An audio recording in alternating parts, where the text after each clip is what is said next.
आज Doubtnut app download करें। Doubtnut पर अपने सभी गणित, रसायन विज्ञान, भौतिक विज्ञान और जीव विज्ञान के डाउट्स का करो सफाया। बस प्रश्न की फोटो खींचो, एक ही प्रश्न को क्रॉप करो और तुरंत वीडियो सोल्यूशन पाओ। अभी डाउनलोड करें। प्रश्न दिया हुआ है कि कमरे के सामान्य ताप 27 डिग्री सेल्सियस पर ऊष्मीय न्यूट्रॉन से जुड़े डी ब्रोगली तरंगदैर्घ्य का मान हमें इस प्रश्न में ज्ञात करना है।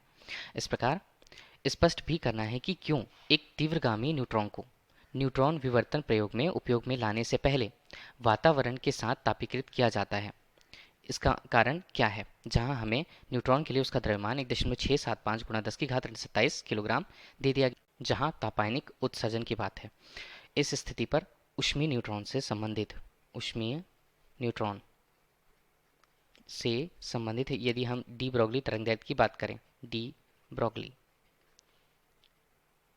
उसका सूत्र होता है लैम्डा, जो तरंगदैर्घ्य को बताता है, जिसका मान h अनुपात यहाँ पर हम देखें तब यहाँ पर 3 m k t होगा। चूंकि ये ऊष्मीय रूप से न्यूट्रॉन से संबंधित है, इसलिए द्रव्यमान को हम न्यूट्रॉन का द्रव्यमान लेंगे। अब देखिए हम इस स्थिति पर किन किन मानों को रख सकते हैं। देखिए हमें यहाँ पर डी ब्रोगली तरंगदैर्घ्य के मान के लिए क्या क्या चाहिए।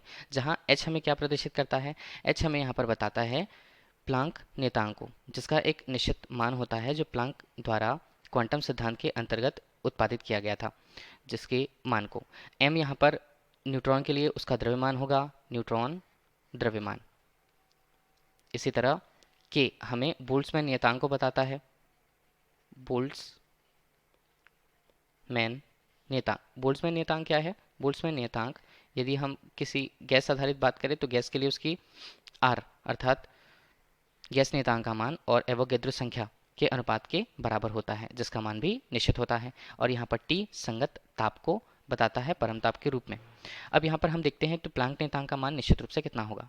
प्लांक नियतांक के मान जैसे h से प्रदर्शित किया जाता है, इसका मान 6.63 गुणा 10 की घात ऋण 34 यहाँ पर जूल प्रति सेकंड होता है। इसी तरह यदि हम के की बात करें तो के का मान होता है 1:38 गुणा 10 की घात ऋण 23 जूल प्रति केल्विन इसके मान होते हैं। इसी तरह ताप का मान हमें प्रश्न में कितना दिया हुआ है, 27 डिग्री सेल्सियस। 27 डिग्री सेल्सियस को हम यदि केल्विन पर प्रदर्शित करते हैं तो 27-273 कितना आएगा, इसका मान आएगा 300 केल्विन के मान के अनुसार। जहां प्रश्न अनुसार हमें द्रव्यमान का मान mn के रूप में दे दिया गया है, न्यूट्रॉन के लिए उसका मान 1.675 गुणा 10 की घात ऋण 27 किलोग्राम केजी के रूप में। अब डी ब्रोगली तरंगदैर्घ्य जिसे हम समीकरण 1 से यदि प्रदर्शित करते हैं तो उसके मान को हम यहाँ पर रखेंगे। लैम्डा का मान इस प्रकार हम यहाँ पर रखते हैं तो लैम्डा बराबर कितना आने वाला है, लैम्डा h का मान 6.63 गुणा 10 की घात ऋण 34 जूल प्रति सेकंड, और नीचे हम देखते हैं तो इसका मान बनेगा यहाँ पर 3 गुणा mn जो होगा, यहाँ पर mn की स्थिति हम ले लेंगे, इसका मान है 1.675 गुणा 10 की घात ऋण 27 गुणा के का मान हमें पता है 1.38 गुणा 10 की घात ऋण 23, और यहाँ पर नीचे हम हल करते हैं तो हमारे पास यहाँ पर जगह नहीं है, आगे हम देखेंगे। इसी के अंतर्गत इसका मान जो हमें टी के मान को बताता है कितना है, 300 केल्विन। यहाँ पर सभी मान हमने रख लिए, के मान रख लिए। अब यदि हम हल करते हैं तो संगत रूप से इसका मान हमें लैम्डा बराबर, देखिए लैम्डा बराबर 1.45 गुणा 10 की घात ऋण 9 मीटर प्राप्त होता है। देखिए इसे क्या लिखा जा सकता है, इसे और लिखा जा सकता है यदि हम कहें तो 1.45 नैनो मीटर के रूप में, नैनो मीटर, इसे क्या लिखेंगे, एन एम के रूप में। अब देखिए जो तरंगदैर्घ्य का मान डी ब्रोगली तरंगदैर्घ्य के रूप में जो हमें प्राप्त हुआ है वह हम बोलते हैं तो क्रिस्टल धातु के रूप में, जो हमें प्रश्न में बताया गया है कि यदि हम क्रिस्टल धातु लें तो किसी भी क्रिस्टल धातु के अंतर्गत उनके परमाणुओं के बीच की दूरी अर्थात हम उसे बोलते हैं परमाणविक आमाप। परमाणविक आमाप कितना होता है, परमाणविक आमाप होता है 10 की घात ऋण 10 मीटर के अनुसार, जहां इसे हम बोल सकते हैं 1 एंगस्ट्रॉम के मान के बराबर होता है। जहां यहाँ भी देखिए जो तरंगदैर्घ्य का मान हमें प्राप्त हुआ है उसे भी यदि लिखा जाए तो इसे हम लिख सकते हैं 1.45 नैनोमीटर को 10 की घात ऋण 9 मीटर के रूप, जिसका मान क्या हो सकता है, यदि हम उसे लिखना चाहें तो 0.145 गुणा 10 की घात ऋण 10 मीटर, मतलब हम इसे कह देंगे 0.145 एंगस्ट्रॉम के मान के अनुसार आता है। अब हम इसे क्या बोल सकते हैं, जैसे लैम्डा से परिचित कर रखा है हमने, जो तरंग दैर्घ्य का ये जो मान है वो क्रिस्टल में अंतर परमाणविक दूरी की कोटि का है, अर्थात परमाणविक आमाप उसका लगभग बराबर है तो उसी कोटि का है। इस प्रकार हम बोल सकते हैं कि ये जो ऊष्मीय न्यूट्रॉन है क्रिस्टल में विवर्तन के लिए, जो क्रिस्टल धातु है उसमें विवर्तन के लिए उपयुक्त है।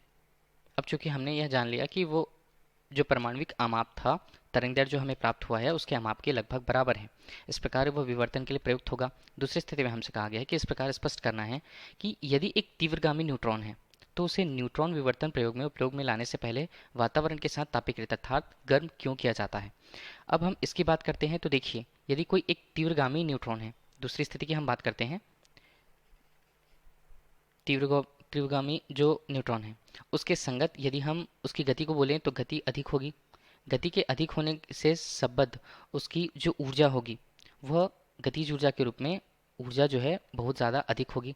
गति अधिक होने से उसके, यदि हम वेग की ही बात करते हैं तो वेग के अधिक हो जाने से ऊर्जा का संगत ऊर्जा का मान बहुत अधिक होगा।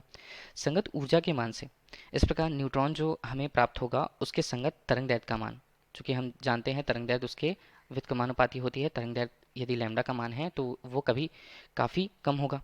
इसलिए हम तरंगदैर्घ्य के मान के कम होने से जो कि परमाणुविक आमाप के बराबर मान नहीं प्राप्त कर, तब हम कह सकते हैं कि वह न्यूट्रॉन जो विवर्तन के लिए उपयुक्त होना चाहिए वो उपयुक्त नहीं हो पाएगा। इसलिए हम क्या करते हैं, तीव्रगामी न्यूट्रॉन है उसको न्यूट्रॉन विवर्तन के लिए प्रयोग में यदि लाना है तो हम उसके ताप को जो वातावरण के साथ उसको बढ़ाया जाता है, इसे तापीकृत किया जाता है अर्थात ताप बढ़ाया जाता है।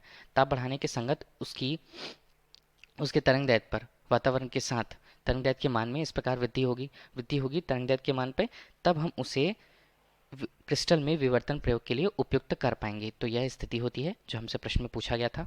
धन्यवाद।